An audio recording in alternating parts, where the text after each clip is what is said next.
Heroes are an inspiring group of people. Every one of them, from the larger-than-life comic book heroes you see on the big silver screen, to everyday heroes that let us live the privileged lives we do. Every hero has a story to tell, from the doctor saving lives at your local hospital, to the war veteran down the street who risked his life for our freedom, to the police officers and the firefighters who risk their safety to ensure ours. Every hero is special and every story worth telling. But there is one class of heroes that I think is often ignored: the entrepreneur, the creator, the producer. The ones who look at the problems in this world and think to themselves, you know what, I can fix that. I can help people. I can make a difference. Then they go out and do exactly that by creating a new product or introducing a new service. Some go on to change the world. Others make a world of difference to their customers. Welcome to The Hero Show. Join us as we pull back the masks on the world's finest heropreneurs and learn the secrets to their powers, their success, and their influence, so you can use those secrets to attract more sales, make more money, and experience more freedom in your business. I'm your host, Richard Matthews, and we are on in 3, 2, 1. Hello and welcome back to The Hero Show. My name is Richard Matthews, of course, and I have the pleasure of having Ashley Connell on the line. Ashley, are you there? Yes, pumped to be here. Awesome. So glad to have you here. I know we were chatting a little bit before we got on. You're in Austin, Texas, getting roasted right now. How's that going for your winter, summer in Texas? Quite the bummer. I got out all of my winter clothes and I am putting them all back in within a month. So I was like, we've been here in Florida, and Florida, it's the first time, I mentioned we traveled, it was the first time we've seen Florida for the winter. We're like, oh, we're going to stay in Florida for the winter. And then we the 30-year cold or whatever, and then our pipes froze over Christmas. And I had to pull out all of our winter clothes for like a week and now it's back to being sunny and warm and beautiful. But for Christmas, we actually got a cold Christmas in Florida. who would have thought, right? Who would have thought? Yeah. And I was informed by some of our local Floridian friends, we stayed too far north in Florida. Winter actually sometimes will make it all the way down to Orlando. So you have to be like south of the Orlando-Tampa line for you to escape winter. I was like, oh, we were just north of the Florida-Tampa line, so we didn't know that. And I was like, I thought it was just all of Florida, but things you learn. Hey, Richard, next year. There's always next year. Always next year. Next year, we'll book Keys for Christmas and just stay out of. Now we're talking. Just want one whole Christmas where no cold happens. I don't have to put on pants or a long sleeve shirt or a jacket. None of those things. Oh gosh, I love this. Yeah, me too. I think it's good. So before we get too far into this, I want to take just a brief moment to introduce you to our audience. And so I'm going to go over your bio real quick and then we'll dive into your story. So Ashley is the CEO and founder of the Prowess Project. And you're one part fearless entrepreneur, one part fearless woman's advocate, landing your thought leadership pieces in Forbes. And you spent the first 15 years of your career as an award-winning tech marketer in both Austin and London, which is cool. And an unstoppable drive to have both career and time for your family, which motivated you to start Prowess. So before we get too far into this, why don't you start off by telling me a little bit about what is it that you're known for now? Like, who do you serve? What do you do for it? Yes. So we match up visionaries, so entrepreneurs who started a business because they had a craft that they love. Whether you're an accountant and you love accounting, you may not want to run the rest of the business. So we match those visionaries up with integrators. So the people who will take all of that strategy and make it happen, and who makes stuff happen better than a stay-at-home mom or a woman who was educated, experienced, took time off the workforce, raising children, taking care of her parents, and wants to tiptoe back in a flexible way. So that's what we do. We match up women who want flexible work with entrepreneurs who desperately need it. I have to say, I know we talked about this a little before we got on. Freaking love that. Love it. For a couple of reasons. So I am that entrepreneur, right? The visionary entrepreneur. We run a podcast production agency. And that's what we do. And I have to tell you, personally, my podcast has over 250 episodes we've recorded, and we've recorded over 1,000 episodes for our more than 1,000 for our clients. I haven't touched a single one of the episodes after the stop record button in several years. And it is because of the integrators. It's because of the people that you're talking about. And I have, over the course of that time, discovered that my absolute favorite people in the world to hire are stay-at-home moms. They are just freaking best. They are the best. And I could get into it for so many reasons of why they're the best, but they're so efficient and they have that emotional intelligence to interact with all sorts of different types of people, which is so huge in business and oftentimes overthought or overlooked, I should say. And it's like, for whatever reason, I know this is a hot button political issue to talk about men and women in the workplace, but it's like the best workplaces understand the superpowers that women bring and the superpowers that men bring, right? Like this kind of thing. And when you recognize that the running of a family and raising children and taking care of your parents, all those things that you mentioned, those give women a certain set of superpowers and the ability to connect and integrate and get things done that is just unparalleled is the word I'm going to go with. It's unparalleled. And I like nothing more than that. And then also like one of my like core beliefs is that women are central, important aspect, like in the having children and raising children shouldn't exclude them from being able to have a career. And it shouldn't, I don't know what you would call that. They have so much value to bring on both of those sides, both in the workplace and at home.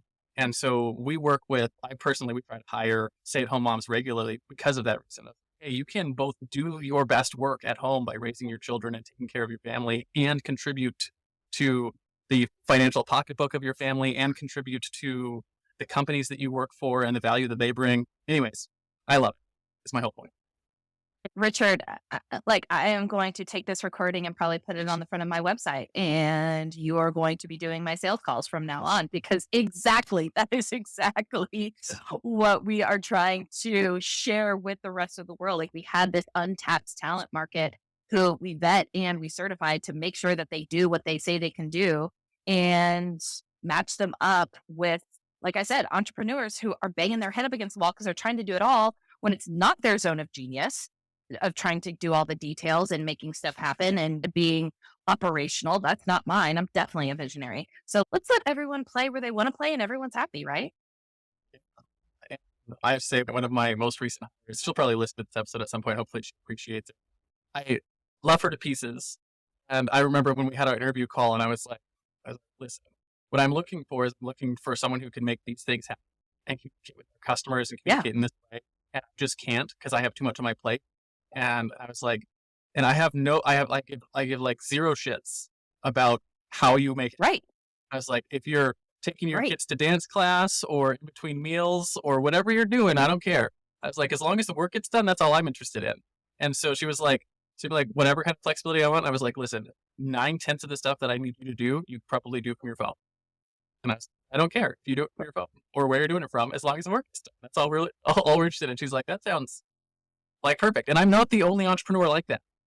Not the only one. There's exactly. Oh man, this makes me so excited. I was just talking to someone else the other day and they're like, Ashley, this is the future of work. There are these entrepreneurs who do not care. Butts and seats are long gone. 9 to 5, long gone. It's just not sustainable.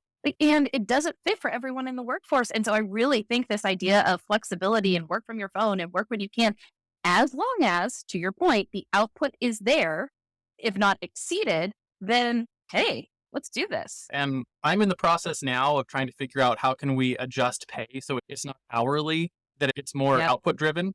So we're looking at trying to figure out like, hey, how can we make it fair so that it's like pay per client thing, that you've got this set of, here's your client roster and these are the things that go with that.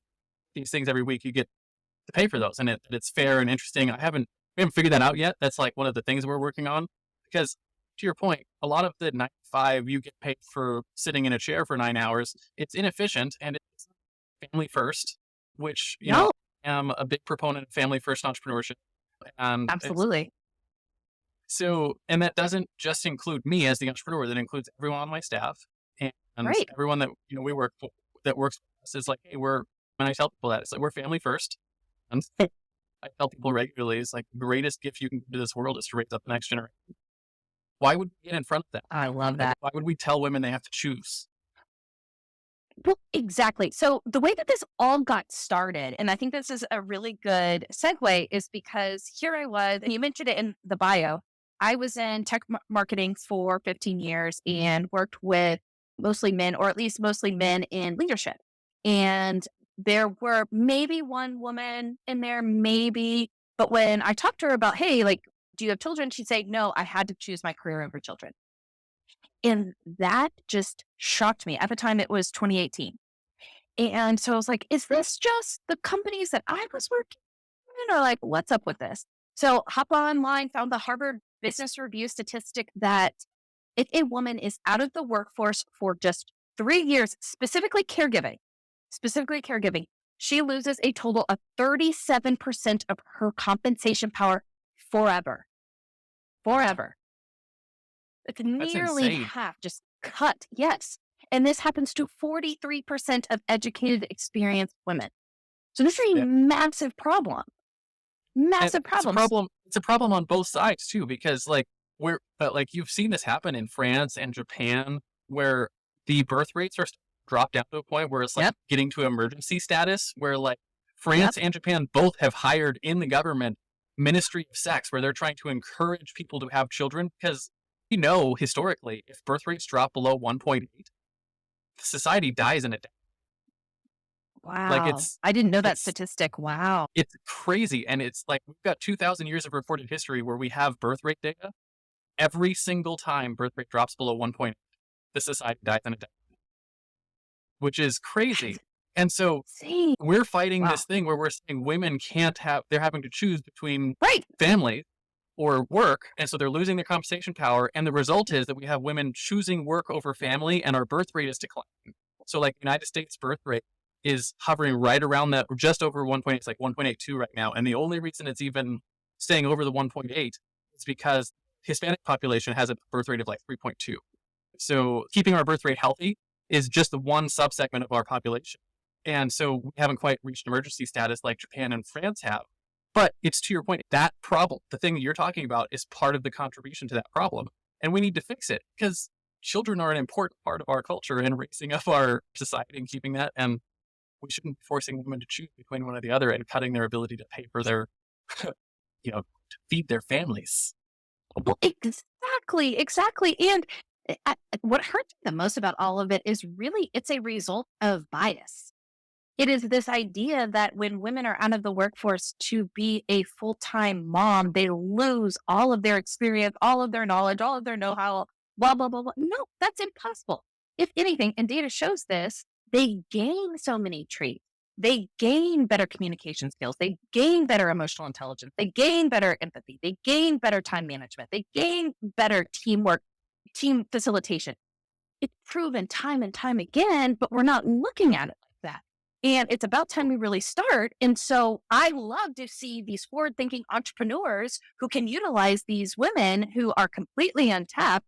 And I'm talking, they have 1 or 2 degrees, have been in the workforce for 15 years, we're COOs, and now want to help you with your business. Like, we're not talking just a doer, we're talking a thought partner. We're talking people who are top of the line and are willing to come in and work for you and help you because of the flexibility that you offer, because they understand their family first as well, right? And so they're like, Exactly. I'm okay with doing something different, or something that's not like, I don't have to be a CEO of a company, right? With all of my degrees and everything, because my family's most important to me right now. And if I can fit a work schedule into it, that's what's most important to me now. And so we're looking at it, I think incorrectly, where it's like, can't hire this woman, she's too well qualified, things like that. Or, and you're like, no, they want it. They want to add something to their lives where they're contributing. Well, you're exactly right. So we polled all of the women in our community and we're asking them, what would make you say yes to a job? And first, not surprising, flexibility, right? Can't have butts and seats, can't have 9 to 5. Flexibility, check, got it. I thought for sure the second was going to be money. I thought for sure, like, oh, I'm going to contribute to my household. No, the second was impact. I want to be at a company where I am making an impact. And then number 3 was bringing in more money to help my family. The second was impact. And I asked them, like, why impact? And they're like, Ashley, if I'm going to be away from my kids and I'm never going to get this time back, I damn well better be doing something that is going to move the needle and is going to help significantly a company who needs me. And I love that message, because my message here on the Hero Show is that entrepreneurs are heroes. We're making the world a better place. And that's really what most businesses are, is they're striving to make the world a better place. So I love that. And my other thing that I think is important there is a lot of the women who have come home to take care of kids, they generally are they're in a relationship where they've got a husband who's working. So they don't need to pay their mortgage exactly, but they would love to be able to contribute financially, but it's not the number 1 or 2. I love that it fits in number 3, because it really fits into the idea of family first entrepreneurship. So I love that.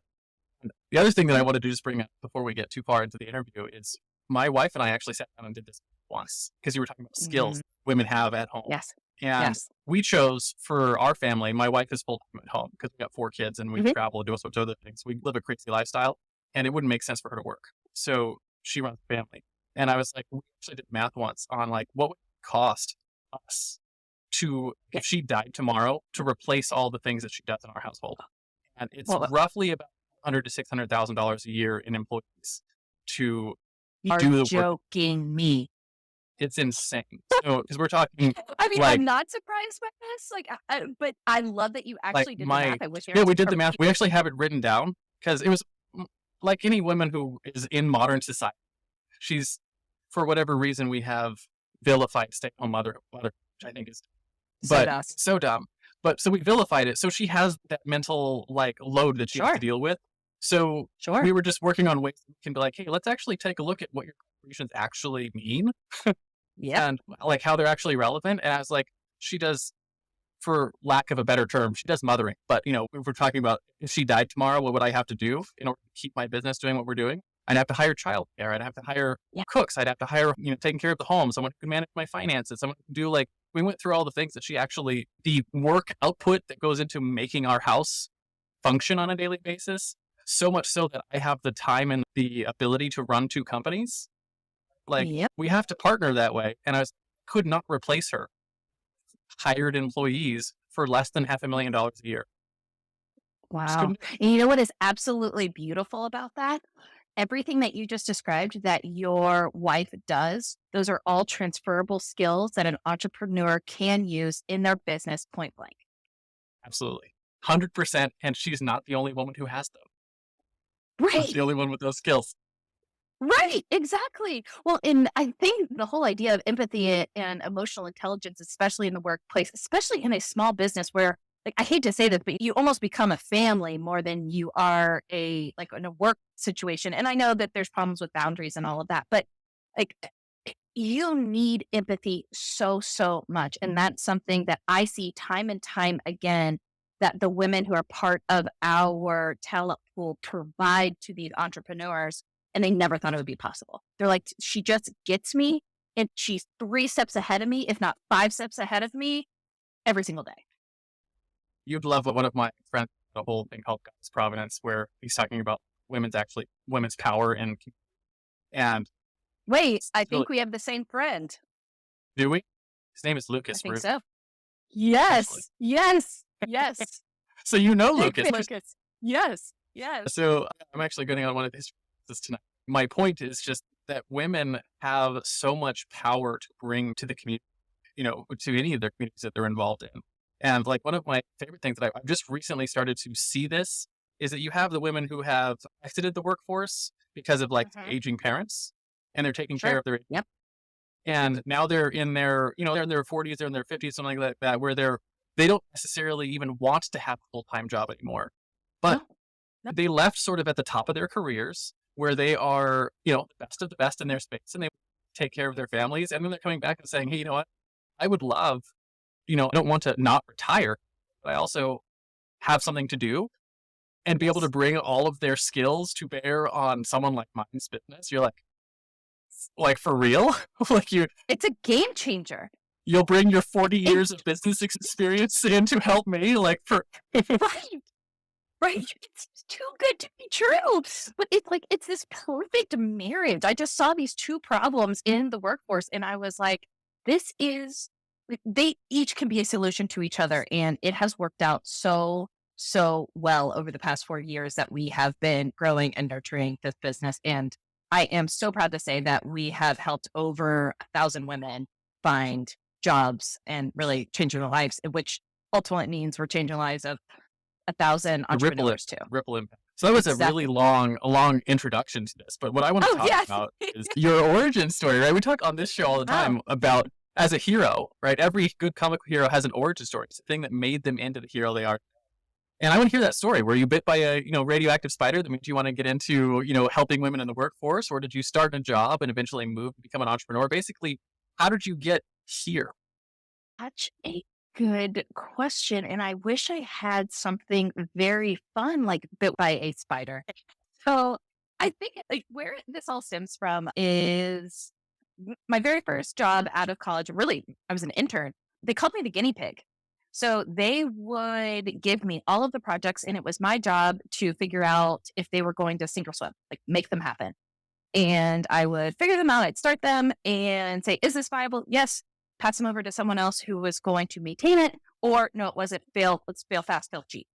And so as I continued to do that, I was basically an entrepreneur in all of the different companies that I was at. So I started there. They then moved me over to London to open up their European office. I then came back and ran global marketing for another tech company, started a marketing agency where I quickly realized what it was to be a overwhelmed, lack of sleep entrepreneur, made every single mistake in the book.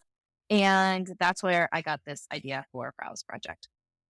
That is wonderful. I love the story. I've been in a similar sort of vein where most of mine was actually on the entrepreneurship stuff, but I started a lot of things growing up. But what really stuck out to me and what relates to your story, when I was at a mastermind, business owners who'd hit a certain income level.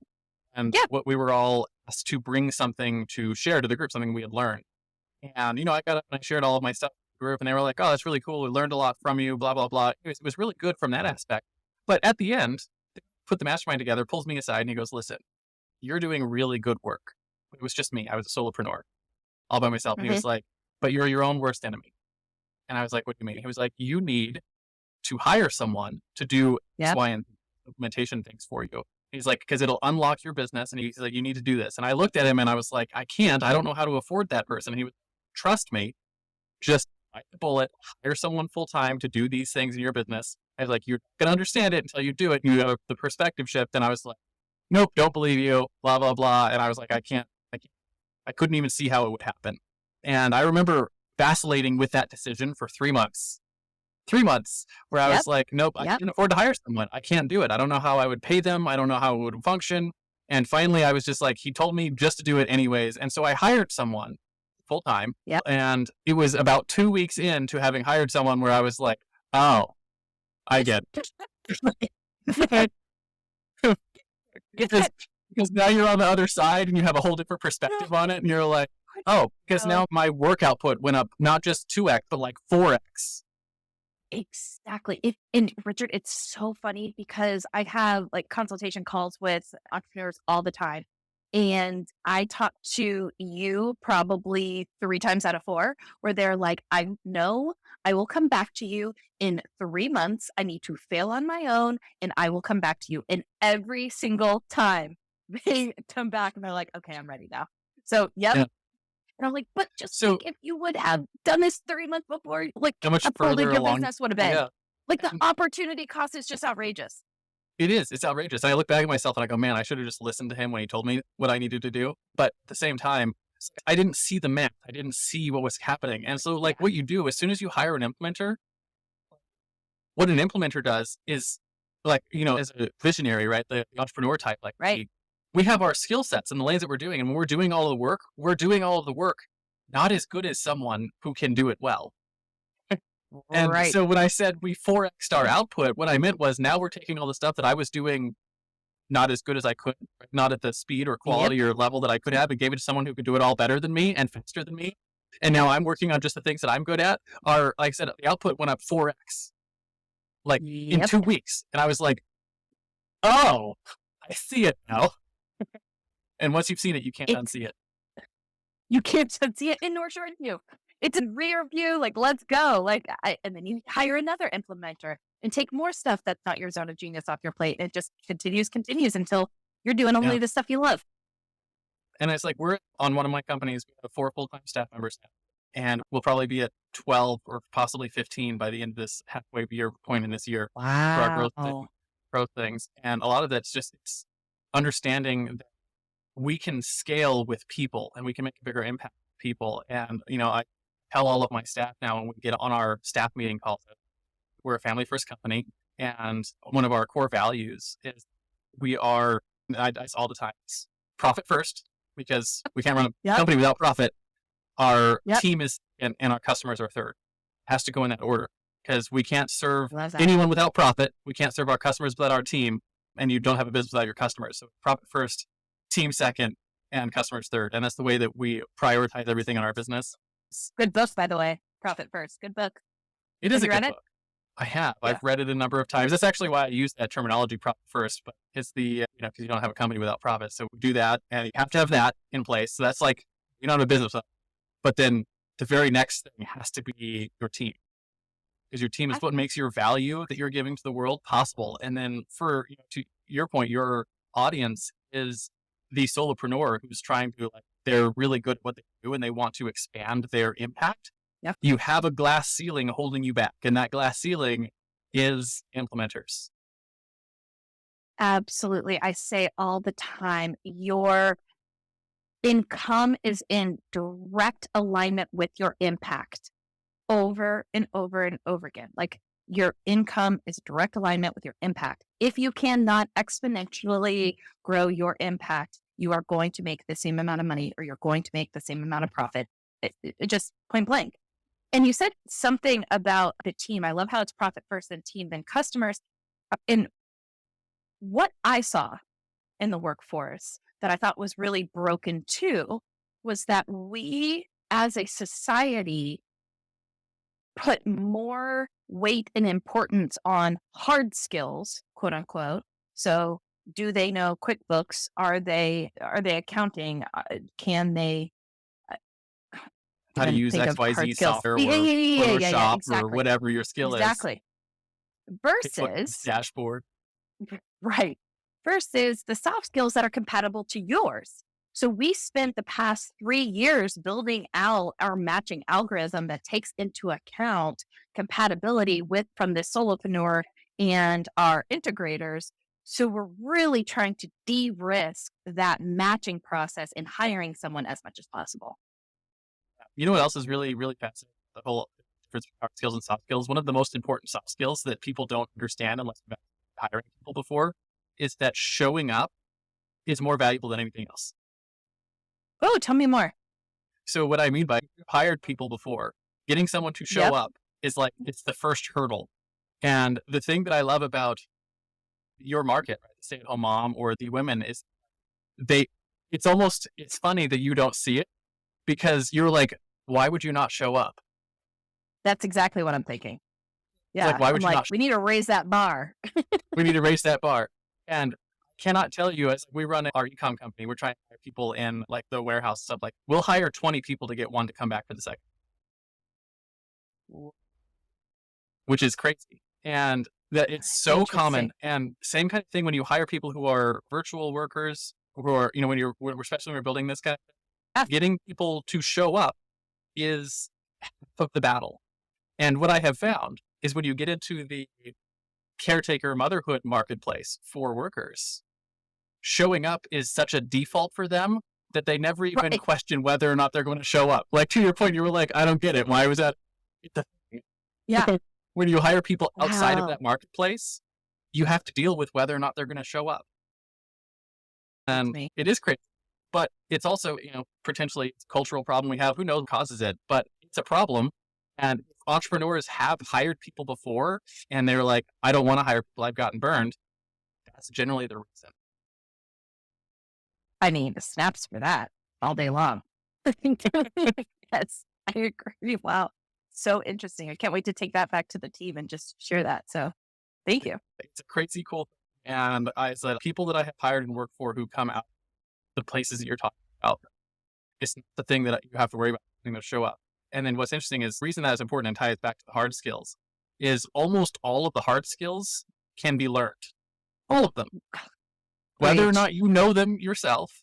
It's if you know them, you can train them. If you don't know them, you can hire someone to train them. There's courses to train on them. And here's a wonderful thing about the marketplace you're talking about for workers. They learned how to take care of children and learned how to take care of their parents and learned how to run a household and learned how to cook and they have the skill of learning things. So all of your hard skills are acquirable. Well, yes. And now too, those are the very obvious things that they're learning. But now it goes so much further than that. It's all of the applications online and all of the different portals that they have to use. So all of these women are incredibly tech savvy. And so it's amazing to me when every single day they are bringing to me different websites that they are learning, different tools that they're learning, different automations. Like, hey, actually, we can increase our input by this percent just by adding this tool in this business. I mean, that's what I'm hearing on a day-to-day basis. If you're having someone who's constantly looking on how to improve your business, like that's invaluable. And I'm a sort of automation nut, so I do a lot of teaching and training on our staff for those kind of things. But Oh, love. it's it's a wonderful thing. And my point is like you hire someone for the soft skills, the ability Yeah. to learn, the desire to show up, Yep. and Yep. their compatibility with you on the team, and then any of the hard skills that they'll either already have them or they can pick them up quickly. Yep. And you have your onboarding stuff with your team, and you get them up to speed.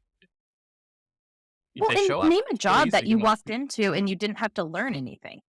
Like, name one job. None. That doesn't exist. There's going to be a ramp. There's going to be like an onboarding. So to me, it's silly to think that this would be such a pain to really teach people like how to do all of these hard skills when really you're going to be teaching one way or the other. And I think part of the misunderstanding on the entrepreneur side is I don't do X, Y, Z, or I don't want to do X, Y, Z. I'm just going to hire someone else to do that. And then you're expecting, I'm going to hire someone and they're just going to be able to like, well, taking it off your plate, it's like in video editing, it's a crossfade where like you're going to be doing most of it at the beginning and they're going to be picking it up and then they take it over. It's a crossfade kind of thing where there's that 100%. training portion where they can take it over, and crossfade sort of like time is dependent on what their hard skills that they have now are and how good you are at teaching the skills or how good your processes are documented. And as you get better, right? Like one of the things that I love doing is having staff who are trained on doing process documentation. So we can train them. So the next person who comes in has all the documentation and that crossfade period is shorter. Exactly.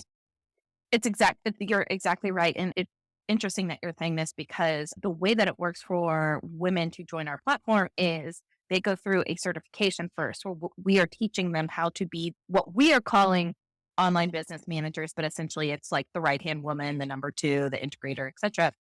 And so we are teaching that specifically for coaches, consultants, solopreneurs, so they know how to minimize the effort for those types of businesses. Because you're exactly right. Our job is to lessen that crossfade. How do we make that as short as possible? So I love that. I'm going to borrow that crossfade. You're going to steal my video metaphor? Yes, I am. For anyone who's done video editing, they'll understand that immediately. And, everyone's seen that, right? Where they have the one part of the video fades out and the next part sort of like fades in over time. It's a crossfade. It's a metaphor.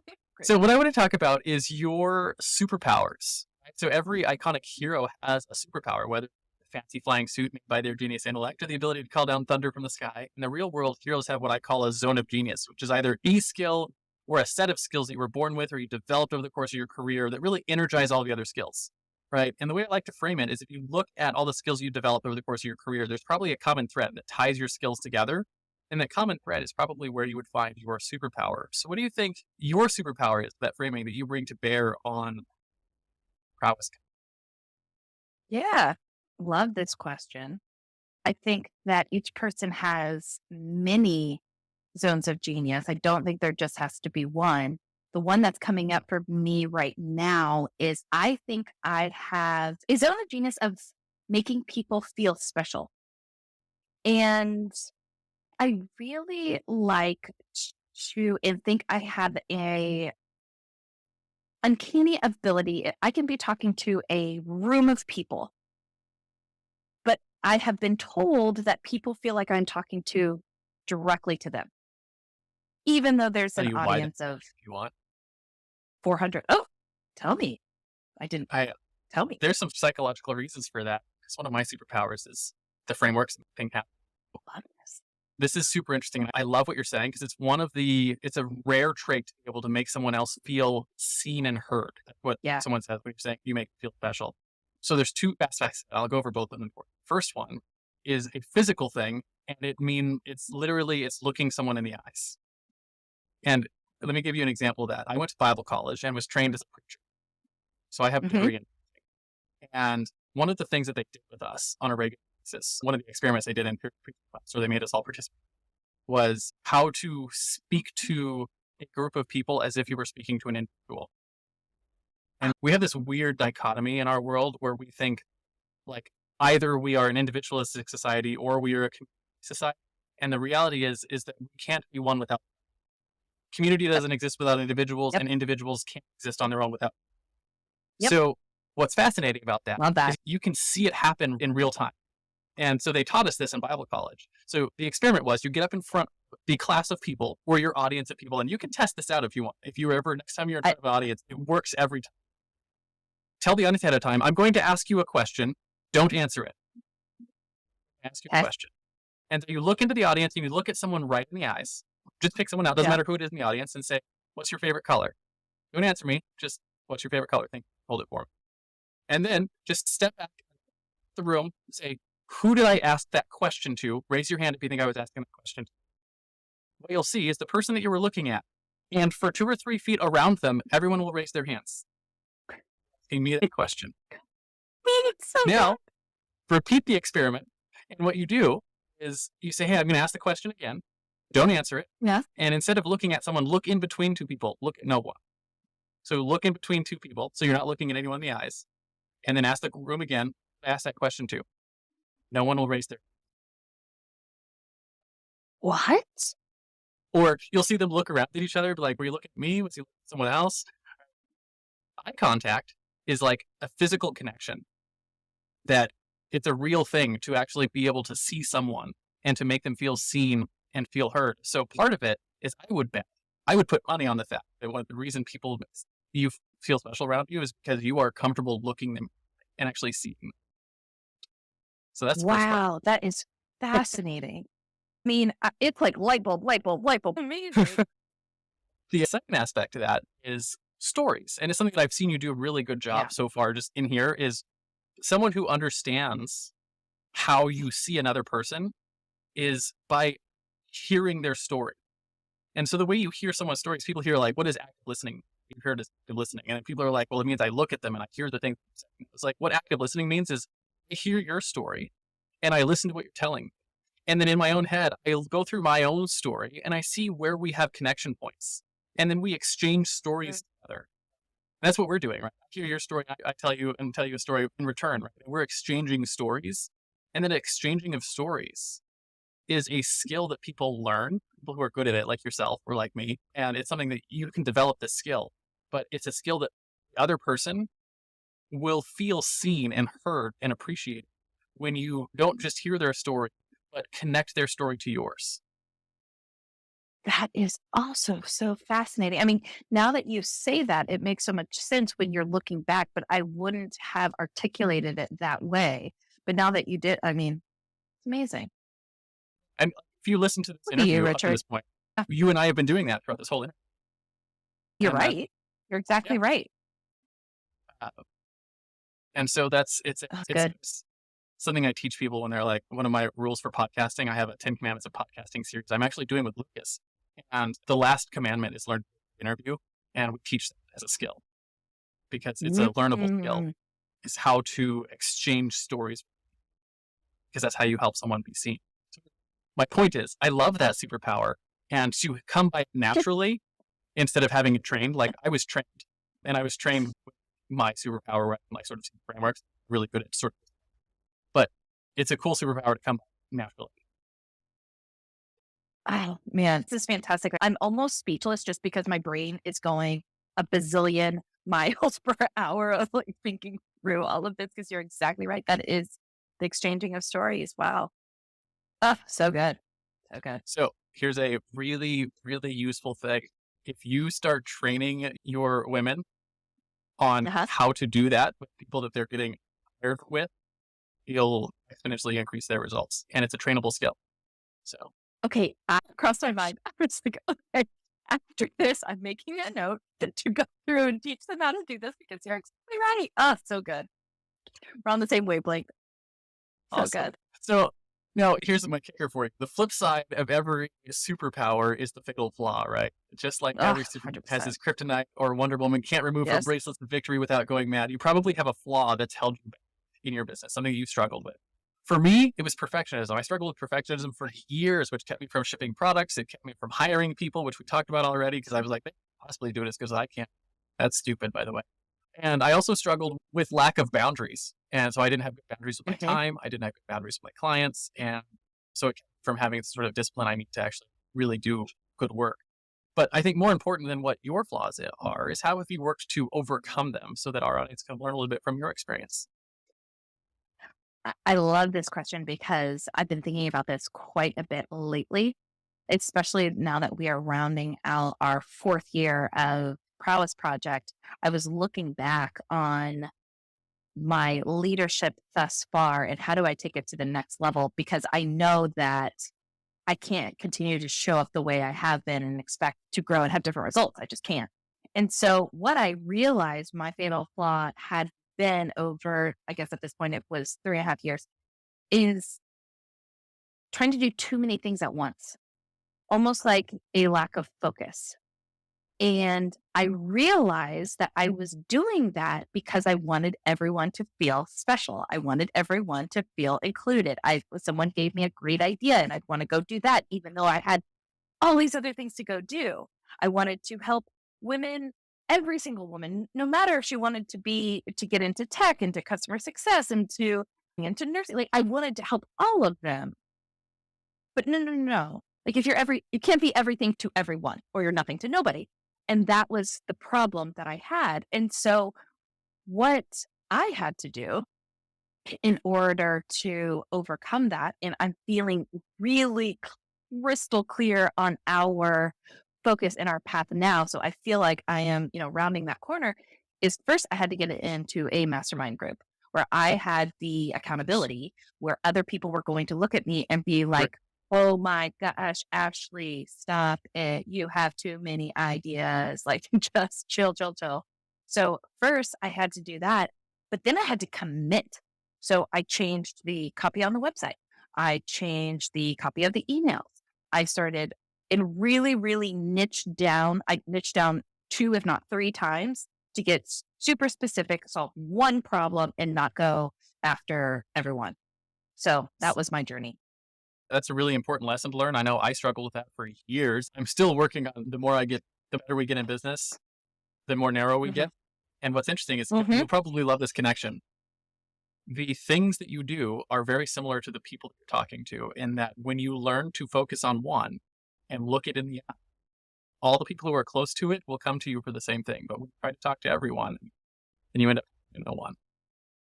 But yes. And when you said that about the example or like you were saying, like look someone in the eye and then you'll have all those people who raised their hand and said, yes, you were talking to me. That was exactly what I was thinking. And what I've also found that was really, really interesting when we are niching down, and just because I got really, really specific in our messaging, we're still having other people who don't fit that persona come to us. So it's not like we are losing out on revenue, but now it's our decision. Do we want to spread ourselves into multiple directions? And so instead of us just saying yes to everything, now it's our decision to say no. And that puts the power to me, in my opinion, to us. Yeah, because you decided to talk to one avatar specifically. One person. Yes. One avatar specifically. Yes. All the people who are close enough to that avatar are going to start hearing you, where before they weren't. Right? Because you weren't talking to anyone. You were talking to no one. Right. And so nobody heard you, so it's harder to grow. But now that you're talking to one person, all the people who are close enough are going to see you and hear you and think you're talking to them. And sometimes if you're really clear about it, they might even say that. Like, I know you target this person specifically, but I'm close enough. Can you help me? Yes. Right? That's exactly what I'm hearing. I'm close enough. All the time. It happens all the time. And it's because you've learned to talk to someone individually. It's such a powerful thing. That's why I love the training Bible college about that, because it's been so applicable into the business world and super useful. So I have one other thing you said that I want to comment on for you, because I think it was really, really useful for you, because it's useful for me. I also struggle with the whole, all the ideas come and I want to implement all of them and you can't. Build in your project management system an idea dashboard. And what you do with an idea dashboard is you have, so we use ClickUp for our project management. You probably do this with any of them, but we have a form. a form that I have for myself and then all of my staff has. It's like, when you have an idea, whatever it is, we have a few pieces, like what is the idea? What are some examples? How can we implement it? What are the resources that we would need for it? And then how does it align with our company values, right? Like for these kind of things, where does it fit? Is it going to help us with profitability? Is it going to help us with our team? Is it going to help us with our customers? Where does it fit in the realm of our values? And so at this point, I'm the one who mostly contributes to it, but I open it up to the team. They can contribute to it as well as they have ideas, put them in there. Now, the important part is that you have the things you're doing now. Ideas are great, but ideas are only good if you execute them. So it goes into what I call a capacity defense plan. So you have your capacity, and then once a month or, once a quarter or however often you need to do it, you go through all of the ideas and you decide, does this idea, does it fit with our goals? Do we have the time that we want to take it from idea to it's a project for this quarter, or it's going to be a regular part of what we do, or it's something that we've decided that's not going to fit? And it does a number of things. One, because some time to sit there and ruminate, right? Because it's not like I have to do something about this now. Place for ideas to go. They can sit there and you can think about them, and the team can look at them, and then you can come back together. You specifically have a time where it's like, hey, what we're doing now is we're going to go over our ideas and decide which of these pass muster, which of these are going to go into our recurring stuff, which is going to be like a one-time project this quarter, something better, or which ones don't. And so then the ideas because like one of the important parts of entrepreneurship is having that idea, having that be a part of your process. And when I learned that, I learned it from Layla over at Process Driven. She's a wonderful YouTube channel, but I learned this process from her. It was such a huge benefit to me to have this capacity defense plan, this idea that like ideas need a place to live in your project management system so that they get dealt with, because part of the growth of your business is going to come from your innovation and your strategy and all those things. Those come from the ideas. So how do you have ideas part of your process so they don't like railroad your business? It makes perfect sense. And again, it's so funny how things happen, because this morning at a coffee shop, I was just thinking about, of course, all the ideas.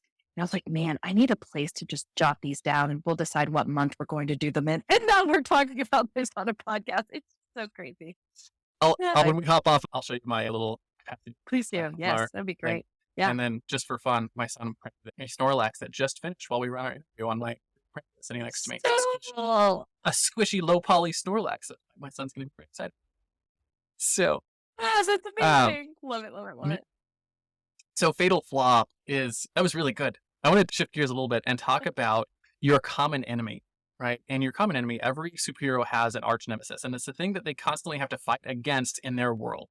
And in the world of business, this takes on a lot of forms, but I like to put this in the context of your clients. Right? And now you probably actually have two clients because of your business. You have your women who want work and the people who are hiring those women. So you have two. You can put it in either one. Oh, look, my lights die. That's always fun. Batteries went out here. We'll go like that. Add more light that way. So you have two clients, and what I want to hear from you is it's a mindset or it's a flaw that you're constantly having to fight to overcome so you can actually get them the result that they came to you for. And you can pick either market. But what would you say is your common enemy? First and foremost, and you already spoke to it today, is on the entrepreneur side, being nervous to invest in employees before they quote unquote feel ready. And it's like anything, right? Like you don't get to live in the house before you buy it, right? Like you don't get to drive off the car before you buy it. Like you don't, it's Get the like, benefit. right. You don't get the benefit before you invest. And so that would be probably the first one. The second one is we believe a ton in quality. So we work really, really, really hard to vet and certify these women so that they can be your COO, even though you're not hiring them to do that. But that's the capacity. They're going to over deliver to be these amazing, amazing resources for you. And we get a lot of the time, well, okay, yes, you charge X, or I could go on Upwork and get this for $3 an hour. I'm like, you could. You absolutely could. You could. And that may work for you. And if it does, well, hot damn, that's amazing. Like, just shout it to the rooftop. But it may not. And oftentimes you get what you pay for. And so that would be our, what do you call it? Friendly enemy? What did you call it? You're my common enemy, your arch nemesis, so to speak. Yes. Common yes, enemy. yes. Like every superhero has their common enemy. You got yours. 100%. And I love the thought too, because you were one of the pieces of advice my dad, I was getting ready to get a girl when I was younger. I was like 19. I was like, I think I want to marry this girl. And I was like, but I don't know if I'm ready for it. And then he said something to me that like changed the rest of my life. And he was like, if you wait till you're ready, you'll never. Yeah. And the point that he was making was that part of the process of getting ready is taking action. You know, you're not ever Yes. going to be ready to be, you're just going to be, right? Never going to be ready to be a husband. You're just going to choose to be a husband. You're going to be ready to hire an employee until you decide to hire an employee. So part of the process of being ready is taking action, taking the lead. And that is, it's such a hard message to swallow until you get it. And then once you get it, you're like, oh, right. And my fun little metaphor for it now is I call entrepreneurs like myself and like yourself parachute builders, where they have people that jump off of the cliff first, and then we learn to build parachutes on the way down. Why do we do that to ourselves? Because deadlines. Do we love the Deadlines thrill? What is wrong with us? It's the power of deadlines, right? Where you're like, if you have a deadline that you Yeah. can't push, you'll absolutely get Right. things done. So when you jump off the cliff, you're like, listen, I've got 900 feet before I hit the ground and die. I got to make sure I get a parachute down before we get there. Now, that comes with a caveat. You should not jump off of the cliff if you don't have the skills to build a parachute, right? Great point. But if you have the Or- skills or the capacity to learn the skills in the amount I of was time going to say you the have before capacity your to learn the deadline, skills, or the people to outsource the parachute Yeah. making in the time that you need it. And I that was like, wasn't even a there's plug. some I was more so caveats thinking there. of the mastermind. Yeah, there's some caveats, but yes, you're exactly right. And it's, you know, it's a whole immovable deadline thing. That's why I was like, I always love that, because it's the thing that entrepreneurs really get paid for is for the taking risks. Oh God, yes, yes. And where other people aren't willing to take the risks, 100%. you're willing to take the risks. You're willing to jump off the cliff and figure out how to build the parachute on the way down. And sometimes we fail and we Yep. blow up our businesses and we don't do a great job. But you learn the Yep. lessons and you try. Yep. And that's, anyways, my whole point there is I love that as a common enemy, because it's so true, right? And it's not just something that you struggle with, but a lot of entrepreneurs struggle with, is this idea that I'm not ready to take the next step. In your case, it's take the Right. next step to hire someone. For whoever's listening, it's almost anything, that thing that you're vacillating with, probably just do it. Just it's Nike's, Yep. I love it. Yeah, Nike's Nike thing. was onto something, huh? They were onto something with it. So I want to talk about the flip side then, right? So the flip side of your common enemy is your driving force, right? Just like Spider-Man fights to save New York, or Batman fights to save Gotham, or Google fights to index and categorize all the world's information, even if sometimes we don't want them to do that. What I want to know is what it is that you fight for, your mission, so to speak. I mean, our mission really is all about specifically gender equality in the workforce and making this idea of 9 to 5 obsolete, and proving that someone's background or professional prowess is not wiped clean because they've been out of the workforce for 3 or for however long. There's something called the motherhood penalty in corporate America, where if every kid that a woman has, she loses between $10,000 and $16,000 a year on her salary. And again, it's this bias that she's a mom now, she's distracted, she's not going to get her job done, she's X, Y, and Z. And it is crucial for me that I shatter that notion. And that is why we are building Prowess Project. That is why we're working so hard. That is why we are debunking this myth, because if anything, stay-at-home moms are the real hero, and especially the fact that they know that they can have this career and raise children and find happiness and design it the way that they want it to be. You can have your cake and eat it. You can. You can. And I love the way that you talk about it, because you're talking about it from an equality of opportunity standpoint, where Yes. mothers should be Yes. given the same opportunity. We're not saying they need to have the exact outcome, right? Because it's a different outcome to work No. in home with a flexible schedule. We're not saying be the CEO, show Right. up 90 hours a week and not take your No. break. We're saying you should give them the same opportunity to see if they can fit into your workplace as anyone else. Right? And then Yes. if they fit, great. If they don't, they don't. But for a lot of They things, they're don't. going to fit and have that opportunity. So I love Yes. that you're approaching it from that equality of opportunity and just show where they fit. Some other really fascinating get into that on the stay-at-home moms too. So what's interesting? So you mentioned that the negative statistic, the mom tax, so to speak. So Motherhood. motherhood penalty. That's what you call it. I was like, mom tax? Hmm. That's not quite right. Motherhood penalty. I like mom So tax though. Hey, go ahead. mom tax too. And this is probably data you should look into because it's probably would be really useful to know. And it's one of the reasons Hmm. why my wife is at home. And we mentioned this earlier, Hmm. like the amount of money that she saves us by actually doing all the things that she does. Yes. There is a tremendous correlation for a married couple when the wife is a full-time homemaker and Yep. the upper income limit. Two income families tend to max out right around $150,000, $200,000 a year in income. Whereas single income families where the husband is working and the wife is doing homemaking average $400,000 a year over the course of their career.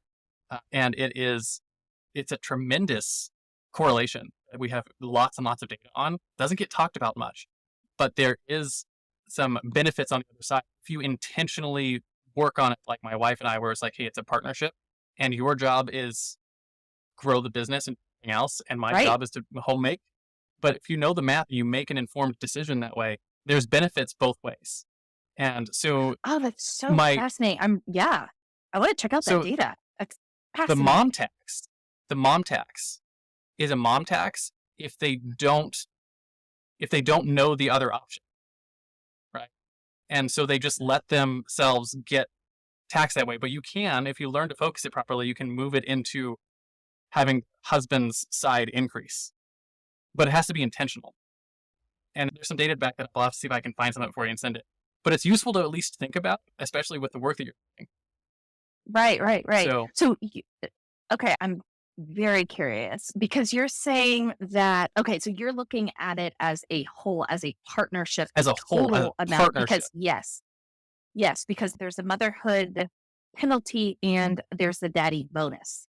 So it's interesting because as a father has a child, he actually progresses further, gets a promotion quicker, and makes more money. Again, mainly because of bias, but I'm wondering if there's something to your point there when you're looking at it as a partnership. Ooh, if you look at it as a love it. partnership, and again, Yeah, that goes right back to understanding like how community was really supposed to work. You totally. can make these choices and you can have benefits in both. But I think the problem is we're making decisions without having all of like the data and understanding what the decisions we're making. And so Well, it's that. And then there's also, and we have all there's the that, but biases then I going. also, right. But what I'm also seeing too a lot is like, why can't the mom be the quote unquote breadwinner or whatever we want to call it, and the dad be the homemaker? And They there's can. bias that way too. Yeah, Yeah. and they absolutely can, especially if you're looking at it in a partnership.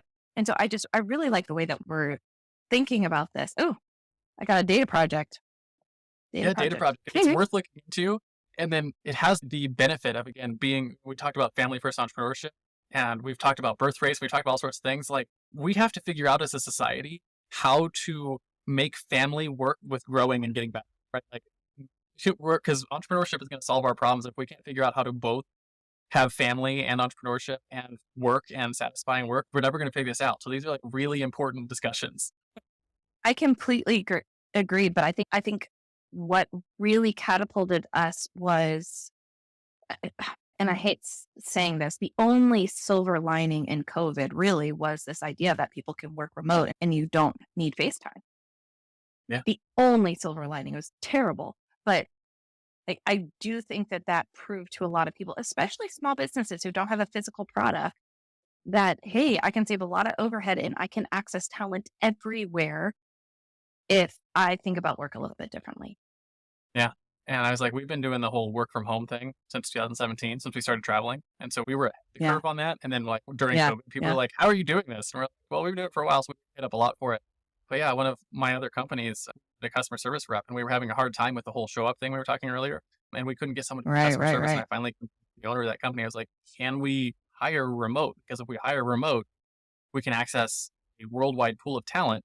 And we hired, she was in my personal network, but we hired a stay-at-home mom. And she has been one of the best hires in the company. And the owner is still a little like, I don't quite understand the remote work thing, but she's also a really Yep. Anyways, I mean, I hear it all the time. message is changing. Yes, the message is changing. I love it. I love being on the forefront. Go ahead.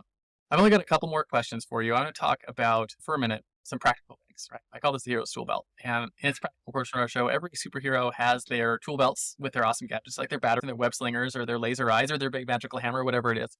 I want you to talk about the top 1 or 2 tools you couldn't live without to do what you do in your space. Could be anything from your notepad to your calendar to something you use for marketing to something that you use for your actual delivery, something you think is essential to getting your job done, just a practical day-to-day tool to be the entrepreneur that you are. Oh my gosh, Richard, are you stumping me? I mean, there's so many. I think I'm more stumped of just finding 2. So what was the first one that popped into your head? I mean, the first one was Zoom, because I'm interacting with people all day, every day. And the fact that we can have conversations, and I regularly have conversations with Australia, and I'm sitting here in Austin, Texas, is amazing. And I can see them. Like, wow, like it's just phenomenal. Does it ever So blow your mind when you're like, because you go back to when we were kids, it was science fiction. Never. When we saw that in science fiction, we're like video calls and like that kind of stuff. We're like, that'll never happen, but it would be so cool. I like have specific memories of me and one of my friends, a sleepover when we were like 12 years old, talking about some science fiction book we were reading, and they were talking about like having video chats, and we're like, oh, that would be so cool. And we're like, it would be like, we were just building all this cool stuff. And because we had phones that were connected to wires that if you wanted to pick up, it was like, hey, this is the Matthews residence, how may I help you? Or how may I direct a call? Like that was our life. Yes. And my son, my son and my daughter, they're 13 years old. My oldest one is 13. And when he first started playing with the iPhone, I to this day, he knows now, but earlier, and my toddler does this now all the time. We get on the phone with someone, like an actual phone call with her aunt or grandma or something like that, and it's not a video call. They'll be like trying to show them toys and like other things. So like, we're on a phone call, and they're like, I don't get it. Why is there no face? Like, why can't I see them? And we've completely shifted that. And it's like, I don't know. We've made the world a smaller, more connected place. And I think we are all the better for it. Yes, I completely agree. You know what also I think is really funny? When you were saying, like, I picked up the phone and you did this symbol, like with their thumb out and their pinky out. Like our kids don't know what that means. No idea.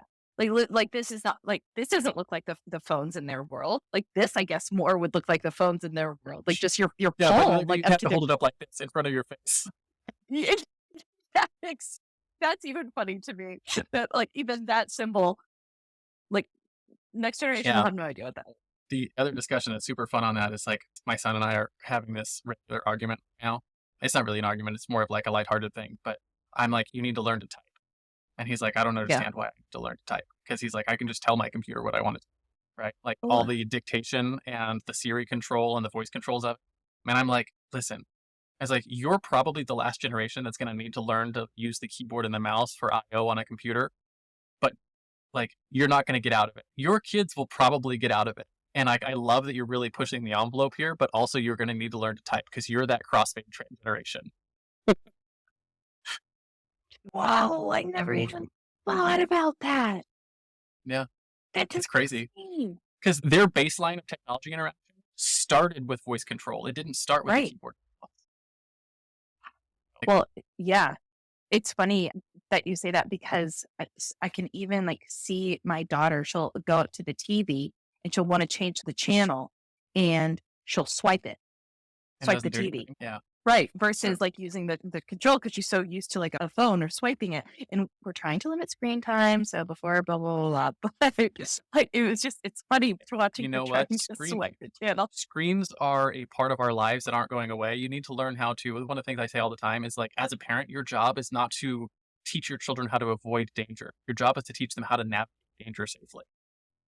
Completely agree. So what age would you say that giving them screens is okay? And I don't mean giving them screens and not seeing them for 4 hours, but what would you say? We started teaching all of our kids how to use technology from the moment they were. It was like my son, he's 13 now. He was like 6 months old. First time he figured out how to unlock my phone. Yeah. And it was funny because he thought it had something to do with my finger, but it was a passcode, the original iPhone. Right. And I would type the passcode, it would open, and he liked to look at pictures of himself. So he would go through little photo, just swipe through them. And he didn't understand. He was like, so you push the buttons like the keys and it unlocks and I can pictures. That's what he wanted. And he's like, but when I do it, it doesn't unlock. It just, and I try it 4 or 5 times, phone shuts off, put the passcode wrong for too long. And then finally he decided, he was like, the magic must be your finger. So he would grab my finger Perfect. and put it on there. And I'm like, it's also not that. There's an actual like passcode that you don't know. But anyways, my point is like, we've been teaching them how to use technology from the very beginning. And it's like, our kids go through homeschooling. And so like That's right. online curriculum and everything. And we teach them to use the tools they have available to them. So like when they get to tests and other things like that, you don't have to know the answers to the questions. What you have to know is how to get the answers to the question, how to figure it out. You have to learn how to use a calculator. You have to learn how to use the Google search engines. You have to learn how to use the tools that you have available, because that's what's actually going to be expected of you in the real world. 100%. Oh, I could not agree more. When they have like problems that are tough in their schoolwork or even on tests, like particularly on tests, is like, get as far as you can. And then when you get stuck, bring us in, right? Like we'll sit down and we'll figure it out as a team, because in the real world, that is such a more valuable skill. That's so true too. Oh, I love this. Gosh, all this parenting, filing it away. And so we teach them to live in the world they're going to live, which includes screen time, right? And so we talk about this a lot. They hear things like all things in moderation, right? Because like, drink too much water, you can die from hydrosis or whatever, right? You don't drink enough water, you can die from dehydration. You need to have enough water, right? And what I've learned over the course of time is like, just saying all things in moderation isn't quite enough. So we talk about, what I've started talking about is something I call structured moderation. And so I'm going to give you a really wild example. My wife and I, a number of years ago, we were in Oregon, and in Oregon is really famous for weed, like really famous for. Like if you've ever driven into Vegas, Vegas has, all the billboards as you're driving up that are like, you're almost at the casinos. You can almost spend all your money here. Look at Vegas. You're almost here. Like every 10 feet, there's another billboard telling you how awesome Vegas is going to be. Oregon's the same way, except the billboards coming from California into Oregon are like, you're almost to the weed. I love this. And we were never users of that out before, because we lived in a state where it wasn't legal. And when we started traveling, we ended up in Oregon for the first time. And I was like, well, when in Rome, might as well do as the Romans do, right? And we were at this really cool it was the world's smallest harbor, right? And it's actually a really tiny harbor. It's super cool. But they've got like 14 shops up and down, like the little gift shops and everything that are downtown. And 3 of them were weed stores, because they got more weed stores than they do coffee shops in Oregon. It's great. So anyways, God, I love this. It's crazy. So my wife and I were like, well, what did Rome do as the Romans do? So my wife stayed in the car with the kids, and I went in and I talked to the guy behind the counter. I was like, so I've never done this before, and I have no desire to smoke weed at all, but I am willing to try some edibles. What do you? And he goes, oh, come with me, young Padawan. And he brings me over to the counter where they've got chocolates and they've got gummies and they've got brownies and they've got, all the different things I spent $250 on weed edibles because I didn't know what to do. I asked the guy and I was like, so we've never done this before. What do we expect? And he was like, well, because you've never done it before in your weed versions. He was like, put all your kids to bed so you don't know how it affects you. And he's like, and then put on your favorite movie and then have one of these things and wait 45 minutes. No, he's like, don't eat another one. But he's like, just wait 45 minutes. You're going to be tempted. Yeah. You're going to be tempted. You're going to be like, it's not working. He's like, don't give in. Right. Just wait.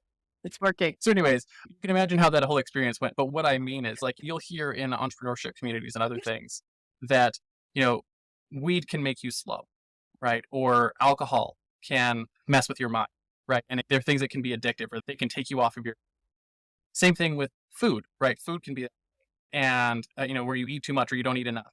I actually struggled a long time with not eating it. I didn't know that. I just didn't realize I was under eating until I got a health coach who was like, hey, you're actually not hitting your caloric intake for your output, which is why you're not able to put on weight. So I had to learn how to eat more.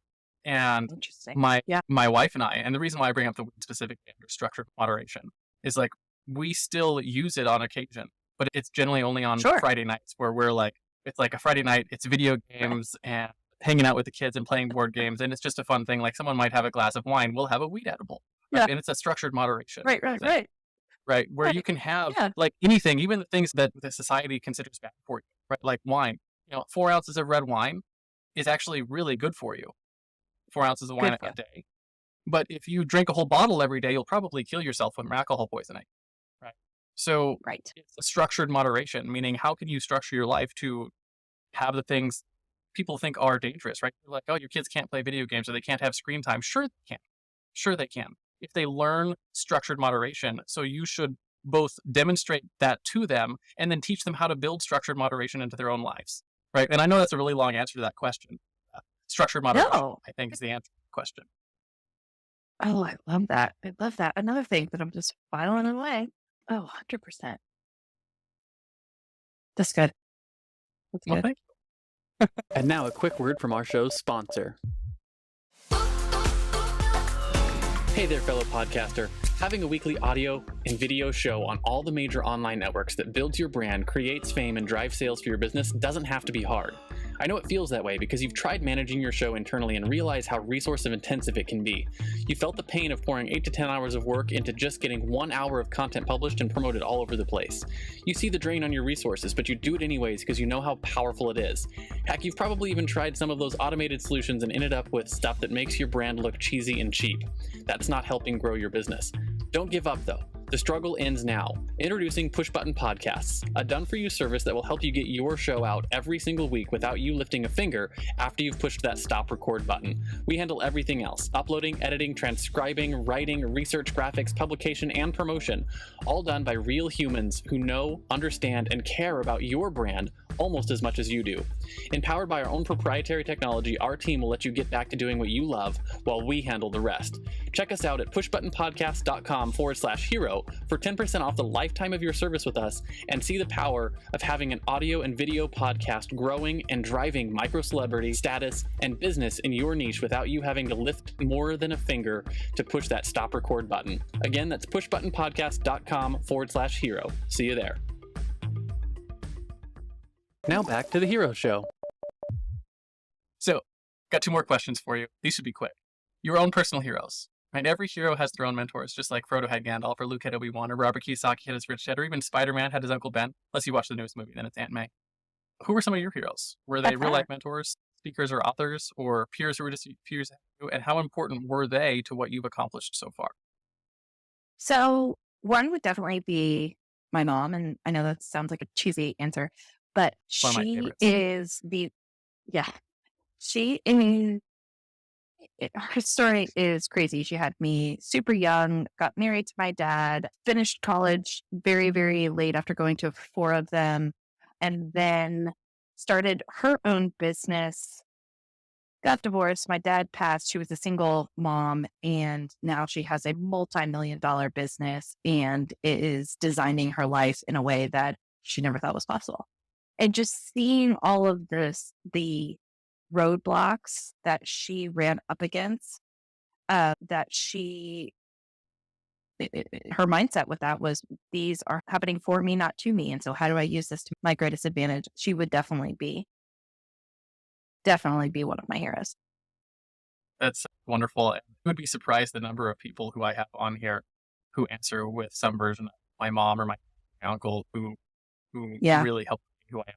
And I always loved that because it's a reminder to me of one of the most important things that I think was ever said. I was 17 years old, and one of my mentors was like, listen, someday your kids are going to have a hero. And if you're not worthy, they're not going to choose you. I was like, that hit really hard, even for a 17-year-old, because I was like, he was right. I was going to have kids, 4 of them now. And I always am thinking to myself, am I acting in such a way that the people I'm influencing would choose me to be their hero, right? That when someone asks them, are they going to say my name, and I'm not going to know? And am I worthy of that? Am I worthy of being chosen as someone's hero? And what you find out is that there's a lot of people who answer this question. If you were to go and ask that person, does so-and-so think I'm their hero? They wouldn't even know, right? And so the reality is like you have people who are looking up to you as a hero. Are you worthy of that position? And that's one of the things I think about. So anyways, I love that question and I love your answer. I love that takeaway. I think I'm going to add that to the Post-its that I have on my monitor, because that's the whole idea of, are you worthy? Are you acting in such a way that you're worthy of someone else being your hero? When they ask, one of my heroes, and they say, hey, it's Ashley, you may not ever know. Right. Are you worthy of that position? So cool. These are such great questions. Love it. Well, thank you. I put a lot of work into this. We've done 200 episodes on this plus. So, Yeah, yeah. so my last question for you is your guiding principles, right? One of the things that makes heroes heroic is that they live by a code. For instance, Batman never kills his enemies. He only ever brings them to Arkham Asylum. So as we wrap up the interview, I want to talk about the top 1 or 2 principles that you live your life by. Maybe something you wish you had known when you first started out on your own hero's journey. Another like cheesy moment, but always do the right thing. I think that, and I know that the quote unquote right thing can be, different things for different people, but in business, it has paid me in spades just to not do anything shady. Even if people say or give me that sort of recommendation, or you could, or, oh, you don't have to tell them, or da, da, da, da, da. And beyond business, even just in life, I heard this, that I don't lie because the truth is easier to remember. And I loved that. And so that's one of the ways that I live my life, is let's just have respect for everyone. And in turn, that means doing the right thing, being honest, Having integrity. treating them as you'd want to be treated. Yeah, having integrity.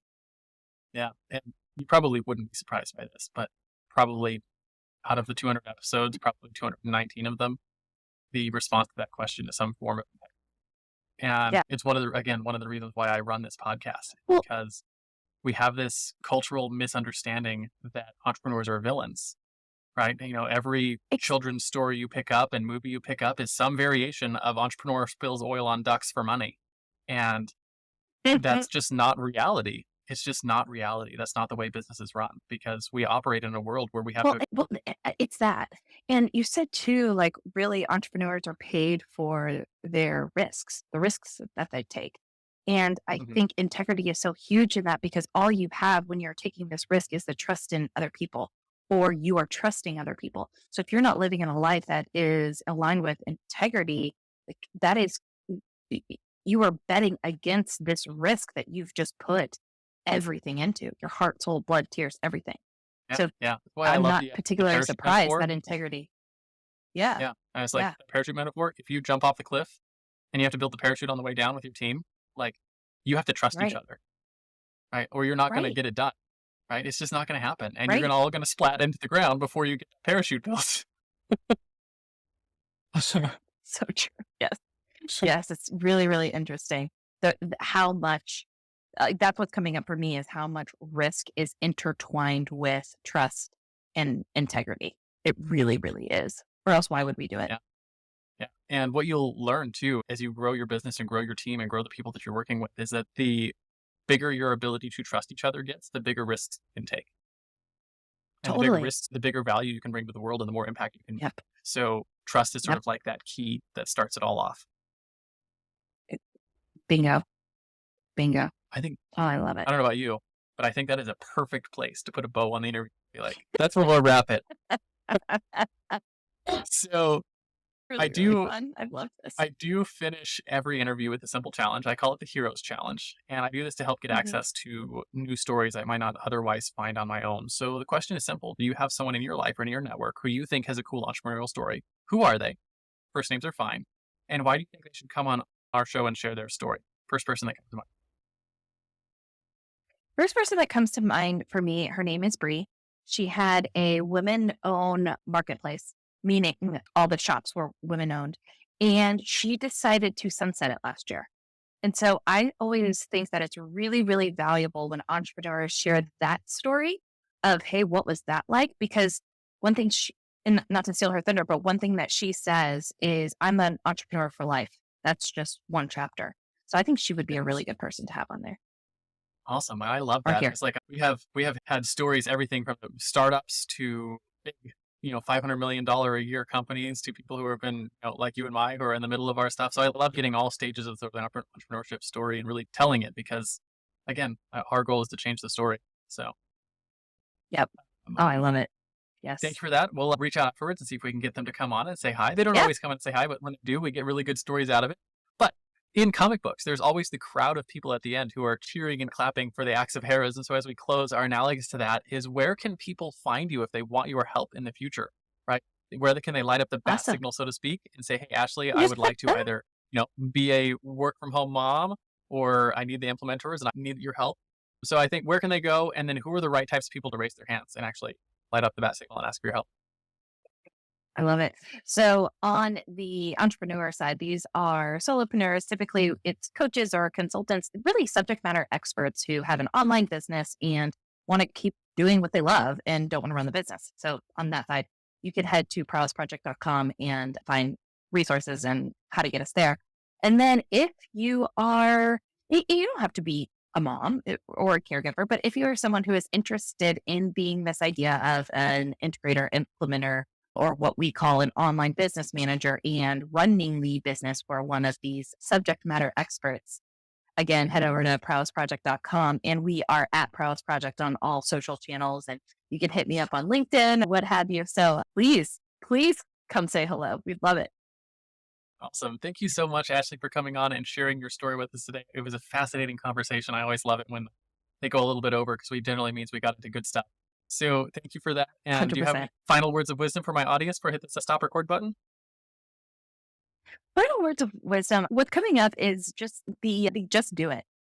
And I know it's all entrepreneurs on the phone, but if you are on the line, but if you do have a big problem that you're trying to solve, or if there's something that you're waiting, just always remember about the opportunity cost of either starting or whatever it is. That has been a huge thing for me lately is what is the opportunity cost of not acting?